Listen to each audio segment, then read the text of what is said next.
تم لوگوں میں سے جس نے وضو بنایا اور اچھا وضو بنایا، آج ایک مسئلہ ذہن میں رکھ لیجئے گا، ایک تو ہوتا ہے وضو اور ایک ہوتا ہے اچھا وضو۔ اللہ کے نبی صلی اللہ علیہ وسلم نے یہ دونوں باتیں کہہ دی، جس نے وضو بنایا اور اچھا وضو بنایا۔ وضو کہہ دینا کافی تھا، لیکن اچھا وضو یہ کیا ہے؟ ایک وضو وہ ہے، امام صاحب نماز پڑھا رہے ہیں ظہر کی، جرجی صاحب مسجد کے وضو خانے پہ بیٹھ کے وضو بنا رہے ہیں، ایک آدمی آیا وضو بنانے لگا، مولانا ہاں کتنی رکعت ہو گئی؟ صاحب 2 رکعتیں ہو گئی ہیں۔ 2 ہو گئی؟ اب وہ بیٹھے جلدی سے مارا اور گیا، اب اور نہ چھوٹ جائے، 2 چھوٹ گئی، اب ایک بھی نہ چھوٹے، جلدی سے مارا، پھر کر کے ایک دم بھاگا، اللہ اس ڈر سے کہ چاروں ختم نہ ہو جائیں الٹا سیدھا وضو بنا کے چلا گیا۔ ایسے وضو پر عذاب ہے۔ اچھا وضو کیا ہوتا ہے وہ بھی سن لیجئے، اور آج میں آپ کو بتا دوں تقریباً 90% لوگ بلکہ 95% لوگ غلط وضو بنا رہے ہیں۔ آئیے وضو کیا ہے؟ داہنے ہاتھ پر پانی لیجئے ایک چلو، ایسے لوٹا الٹا، اور اس سے پھر آپ اپنے ہاتھوں کو 3 بار دھوئیں گے، اور داہنے ہاتھ کی انگلی کو بائیں ہاتھ کی انگلی میں ایسے ڈالیں گے۔ اب بتائیے کس کو دکھاؤں؟ یہ موبائل اتنے اونچے اونچے لگے ہیں، بیچارے یہاں کے لوگ کیسے دیکھیں؟ یہ ہاتھ دھویا یہ، اور اس کے بعد میں پھر یہ انگلی داہنی ایسے لے کے یہ، پھر یہ، ابھی ایک بار ہو گیا، پھر دوبارہ پانی لیجئے، پھر اس کو ایسے ملیے، اور پھر دائیں ہاتھ کی انگلی کو بائیں ہاتھ کے اندر اور بائیں ہاتھ کی انگلیوں کو دائیں ہاتھ کی انگلیوں کے اندر ڈال کے خلال کی، یہ 3 بار۔ اب کیا کرنا ہے؟ پھر ایک چلو پانی لیجئے، آدھا منہ میں اور آدھا ناک میں، اور ناک میں خوب چڑھانا ہے، آدھا منہ میں۔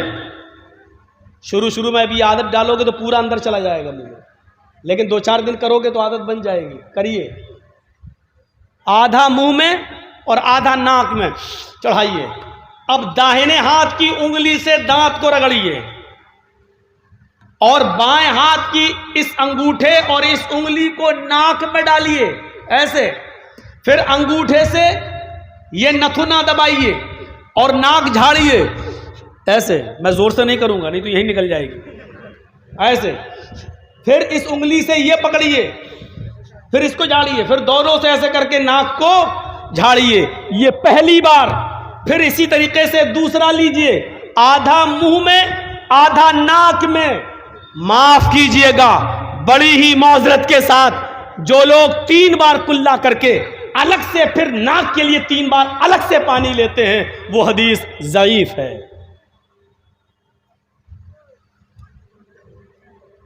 ایک ہی چلو پانی میں آدھا منہ میں لینا ہے اور آدھا ناک میں لینا ہے، اور ناک میں خوب تیز چڑھانا ہے، لیکن روزے کی حالت میں تیز نہیں چڑھانا ہے۔ اگر رمضان کا مہینہ ہو یا آپ روزے سے ہو تو بس ایسے، بس زیادہ تیز نہیں تو حلق میں چلا جائے گا، لیکن روزے سے نہیں ہو تو آپ کو خوب چڑھانا ہے، ایسے ایسے کرنا۔ یہ اچھی طریقے سے وضو میں یہ شامل ہے۔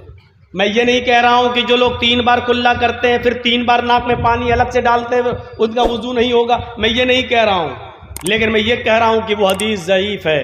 3 بار کلا کرو پھر 3 بار پانی ناک میں الگ سے لو، وہ حدیث ضعیف ہے جس میں آیا ہے۔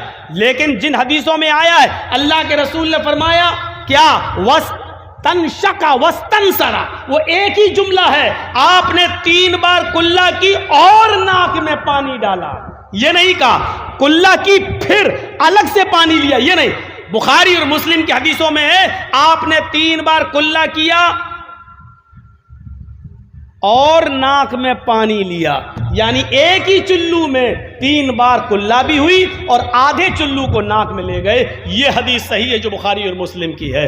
تو جس نے وضو بنایا اور اچھی طریقے سے وضو بنایا، اب سر کا مسح کیسے ہوگا؟ دونوں ہاتھوں کو تر کیجئے اور سر کو ایسے یہاں سے پیشانی کے یہاں سے اپنے دونوں ہاتھوں کو لے جائیے۔ اب جو سلمان خان کی طرح ہیرو بنے ہوں وہ غور سے سنیں، وہ ایسے کر لیتے ہیں تاکہ وہ مانگ خراب نہ ہو جائے۔ تو اپنے مانگ کے چکر میں اپنا وضو خراب کر رہا ہے۔ پورا سر کا مسح کرنا ہے اور دبا کے ایسے یہ، اور جہاں تکیہ لگاتے ہیں یہاں تک ہاتھ کو لے جانا ہے، یا یہ یہاں تک، اور پھر یہاں سے اسی ہاتھ کو واپس لانا ہے، یہ بس۔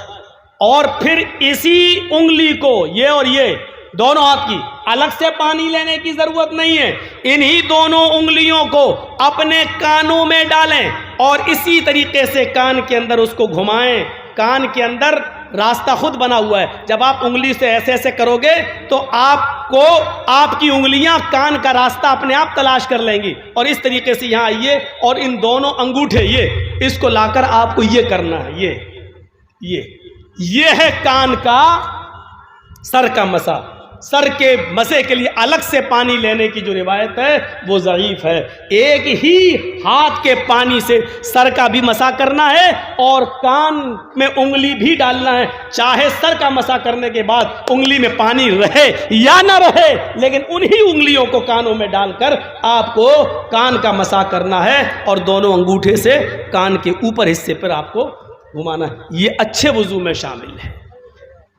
ما منکم من احد یتوضؤ، ہو گئی آپ کی تقریر کامیاب۔ اس کے بعد میں ایک بھی لفظ نہ بولوں پھر بھی جلسہ کامیاب، اگر آپ نے اس پر عمل کر لیا تو۔ میں نے اسی لیے کہا کہ 95% لوگ غلط وضو بناتے ہیں۔ جب وضو صحیح نہیں ہوگا تو معاف کیجیے گا نماز بھی صحیح نہیں ہوگی۔ اور کل سے اب ہم دیکھیں گے کہ کتنے لوگ اب ایسا اب یہاں سے جانے کے بعد تو بھول جائیں گے، یاد ہی نہیں رہے گا۔ ہم جلسہ سننے آتے ہیں کچھ سیکھنے کے لیے اور وہ سیکھنا ہی نہیں چاہتے، پوری تقریر میں کچھ مت سیکھیے، بس آپ اپنا پہلا وضو صحیح بنا لیجئے۔ بس کل سے جب آپ وضو بنائیں تو صحیح سے وضو بنائیں۔ تو ما منکم من احد یتوضؤ فیحسن الوضوء، تم لوگوں میں سے جس نے وضو بنایا اور اچھا وضو بنایا، اور وضو بنانے کے بعد جس نے یہ دعا پڑھ لی، ثم قال، جس نے یہ دعا پڑھ لی، کون سی دعا؟ اشہد ان لا الہ الا اللہ واشہد ان محمدا عبدہ ورسولہ، بس وضو کے بعد کی اتنی ہی دعا ہے۔ مسلم شریف کی حدیث کے اندر اتنی ہی دعا ہے، اور لمبی دعا بھی ہے، میں منع نہیں کر رہا ہوں، اس کے بعد بھی الفاظ ہیں اللہم اجعلنی من التوابین واجعلنی من المتطہرین، میں منع نہیں کر رہا ہوں۔ حسن روایت کے ساتھ امام ترمذی نے اس کو سنن ترمذی کے اندر بیان کیا ہے، اپنی ترمذی کے اندر نقل کیا، وہ حدیث صحیح ہے، میں منع نہیں کر رہا ہوں، پڑھنا جائز ہے، ناجائز نہیں کہہ رہا ہوں میں، لیکن اگر کوئی اتنی لمبی دعا نہیں پڑھتا ہے، صرف اتنی پڑھ لے کافی ہے، کافی ہے۔ یاد ہونے کے باوجود بھی اگر نہیں پڑھتا اللہم اجعلنی من التوابین واجعلنی من المتطہرین تو کوئی فرق نہیں پڑتا، صرف اتنی دعا پڑھ لے تو کافی ہے۔ اشہد ان لا الہ الا اللہ واشہد ان محمدا عبدہ ورسولہ، اس لیے کہ مسلم شریف کی حدیث میں وضو کی اتنی ہی دعا آئی ہے، جس نے وضو بنایا اور اچھی طریقے سے وضو بنایا اور وضو بنانے کے بعد پھر یہ دعا پڑھ لی، کامیابی کیسی ملے گی؟ الا فتحت لہ ابواب الجنت الثمانیہ، اللہ کے نبی فرماتے ہیں اس آدمی کے لیے اللہ تعالی جنت کے 8 دروازے کھول دے گا۔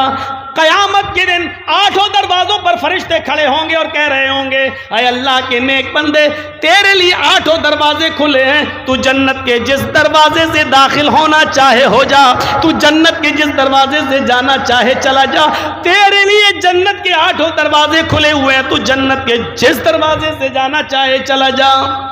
جس کے لیے جنت کے 8 دروازے کھل جائیں اس سے زیادہ کامیاب مومن کوئی ہو سکتا ہے، لیکن وضو اچھی طریقے سے بنانا پڑے گا، وہ والا نہیں، اچھے وضو میں ایک چیز اور شامل ہے، کیا ہے؟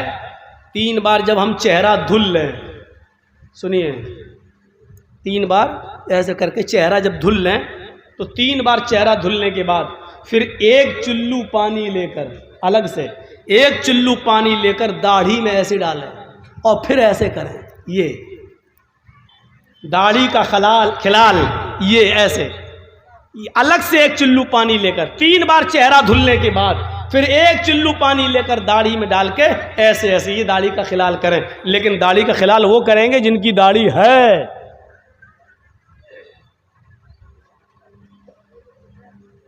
اور جو بیچ والے بنے بیٹھے ہیں ان سے تو کچھ کہہ ہی نہیں سکتے ہیں.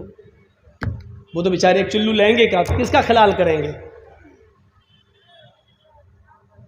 وہ تو پتہ نہیں بیچارے جب رات میں سوتے ہوں گے، بیوی ادھر سو رہی ہے، مرد ادھر سو رہا، بچہ بیچارہ ادھر ہے. اب رات میں اگر بچے کو ماں کے دودھ پینے کی ضرورت پڑ جائے تو بیچارہ ہاتھ مار کے دیکھ رہا تو دونوں کے گال چکنے ہیں. کہیں ایسا نہ ہو کہ وہ باپ ہی کو امبا سمجھ بیٹھے. تو خیر اب داڑھی کے اوپر ایک مستقل ایک موضوع ہے، وہ کبھی بعد میں بتاؤں گا. وہ مستقل ایک موضوع ہے. داڑھی پہ جاؤں گا تو رات گزرے گی اور پھر جو ہم بولنا چاہتے ہیں وہ بول نہیں پائیں گے. تو ہمیں اور آپ کو یہ بھی سوچنا چاہیے. آج کل ہم دیکھ رہے ہیں، سوشل میڈیا پر بھی دیکھ رہے ہیں اور پورا انڈیا گھوم کے ہم دیکھ رہے ہیں، آج کل داڑھی بھی ایک فیشن نکلی ہوئی ہے. مسلمانوں سے زیادہ غیر مسلم لوگ آج کل داڑھی رکھا رہے ہیں. فیشن ہی صحیح، لیکن مسلمانوں سے زیادہ آج غیر مسلم لوگ داڑھی رکھا رہے ہیں. میں اٹاوا سے اپنا شہر کو تھوڑا سا کچھ دنوں کے لیے چھوڑ کے میں لکھنؤ آ گیا ہوں. اس وقت لکھنؤ میں رہ رہا ہوں. اپنے بچوں کے ایڈمیشن میں نے لکھنؤ میں کرا دی ہے، اس لیے مجھے رہنا پڑ رہا ہے. وہاں میں نے ایک فلیٹ لے لیا ہے، وہاں رہ رہا ہوں. لکھنؤ کے اندر میں دیکھ رہا ہوں غیر مسلموں کا حال. مسلمانوں سے زیادہ غیر مسلم لوگ داڑھی رکھا رہے کے عادی بن چکے ہیں. کبھی کبھی تو تعجب ہوتا ہے، لگتا ہے کہ جیسے یہ مسلمان لوگ جا رہے ہیں. کبھی کبھی ایسا ہوتا ہے میں گزر رہا ہوں سلام کر لیتا ہوں، اب وہ کہتا نمستے. تب سمجھ میں آتا ہے کہ ارے یہ تو غیر مسلم ہے.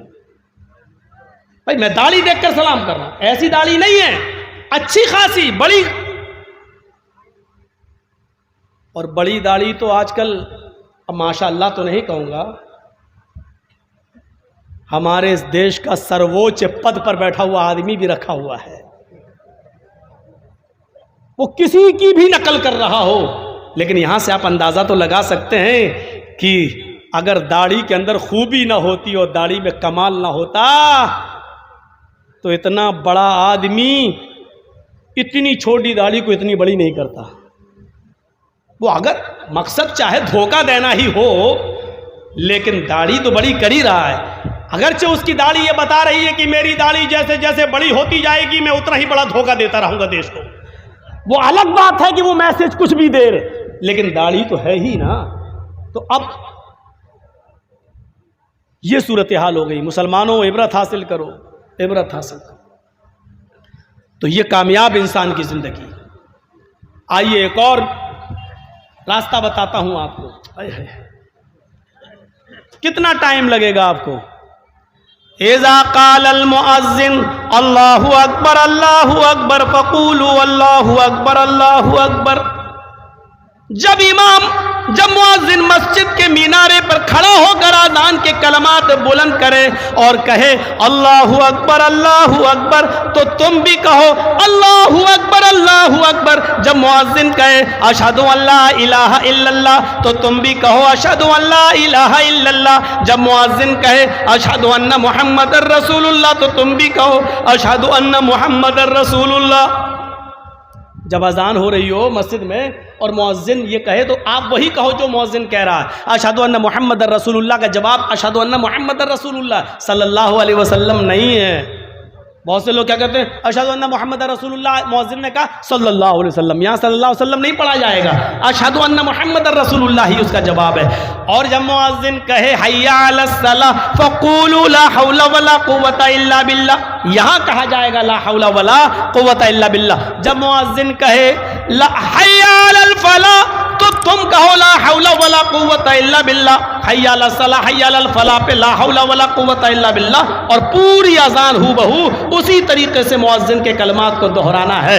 اس کے بعد انعام کیا ہے؟ فرمایا جس نے مؤذن کے اذان کے کلمات کو دہرایا، ثم قال اللہم رب هذه الدعوة التامة والصلاة القائمة آت محمدا الوسیلہ والفضیلہ وابعثه مقاما محمودا الذی وعدتہ، جس نے یہ دعا پڑھ لی، مؤذن کے اذان کے کلمات دہرائے اور اس کے بعد یہ دعا پڑھ لی، اللہ کے نبی صلی اللہ علیہ وسلم فرماتے یہ کلمہ، یہ دعا پڑھنے کے بعد مؤذن کے کلمات دہرانے والا اور یہ دعا پڑھنے والا قیامت کے دن جہنم کے دروازے پر بھی کھڑا ہوگا، اس کو حکم ہو گیا ہوگا کہ اس کو جہنم میں پھینک دو۔